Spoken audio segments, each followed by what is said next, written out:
கர்த்தருக்கு ஸ்தோத்திரம். சங்கீதம் 22:24. உபத்திரப்பட்டவனுடைய உபத்திரவத்தை அவர் அற்பமா எண்ணாமலும் அருவருக்காமலும் தம்முடைய முகத்தை அவனுக்கு மறைக்காமலும் இருந்து தம்மை நோக்கி அவன் கூப்பிடுகையில் அவனை கேட்டருளினார். பிரியமானவர்களே, இன்றைக்கும் நாம் அநேக உபத்திரவத்தில இருக்கிறோம். நம்முடைய உபத்திரவத்தை நம்மை சுற்றி இருக்கிறவர்கள் அற்பமா எண்ணுகிறார்கள், அருவருக்கிறார்கள். இந்த உபத்திரவத்திலிருந்து நம்மை விடுவிக்கும்படியாக அவர்கள் நம்மை நோக்கி பார்ப்பதில்லை. நாம் அவர்களை நோக்கி பார்த்தாலும் அவர்கள் தங்களுடைய முகத்தை நமக்கு மறைத்துக் கொள்கிறார்கள். ஆனால் இங்கே சங்கீதக்காரர் அழகாக சொல்லுகிறார், உபத்திரப்பட்டவனுடைய உபத்திரவத்தை அவர் அற்பமா எண்ணாமலும் அருவருக்காமலும் தம்முடைய முகத்தை அவனுக்கு மறைக்காமலும் இருந்து என்று சொல்லி தேவனை குறித்து அவருடைய குணநலங்களை குறித்து பட்டியலிடுகிறார். உபத்திரவத்தில இருக்கிற நம்முடைய உபத்திரவத்தை அவர் அற்பமா எண்ணுவதில்லை, அவர் அதை அருவருப்பதில்லை, அவர் தம்முடைய முகத்தை மறைப்பதும் இல்லை. ஆனால் இங்கே நாம் செய்ய வேண்டிய ஒரு காரியம் இருக்கிறது.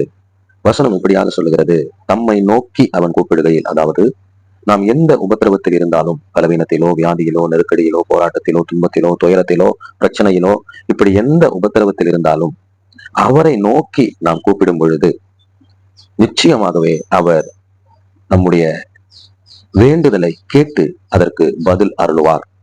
வசனம் இப்படித்தான் சொல்லுகிறது, அவன் கூப்பிடுகையில் அவனை கேட்டு அருளினார் என்று சொல்லப்பட்டிருக்கிறது. மனிதர்களிடத்துல நம்முடைய உபத்திரவத்தை சொல்லும் பொழுது ஒருவேளை அவர்கள் அதை கேட்கலாம், ஆனால் அதற்கு அவர்களால் பதிலை அருள முடியாது. நம் ஆண்டவராக இயேசு கிறிஸ்துவனிடத்துல நம்முடைய உபத்திரவத்தை குறித்து, நம்முடைய பிரச்சனைகள் குறித்து முறையிடும் பொழுது நாம் அவரை நோக்கி கூப்பிடுகையில் அவர் நமக்கு நம்முடைய பிரச்சனைகளை கேட்டு அதற்கு பதிலை தருகிறார். எனவே பிரியமானவர்களே, எல்லா உபத்திரவத்திலும் நம் ஆண்டவரையே நோக்கி பார்ப்போம், அவரையே நோக்கி கூப்பிடுவோம். அவர் ஒருவர் மாத்திரமே கேட்பவராகவும், நாம் பேசுகிறதை, நாம் விண்ணப்பிப்பதை கேட்பவராகவும், அதற்கு பதிலை அருளுகிறவராகவும், அதாவது கேட்டு அருளுகிறவராகவும் இருக்கிறார்.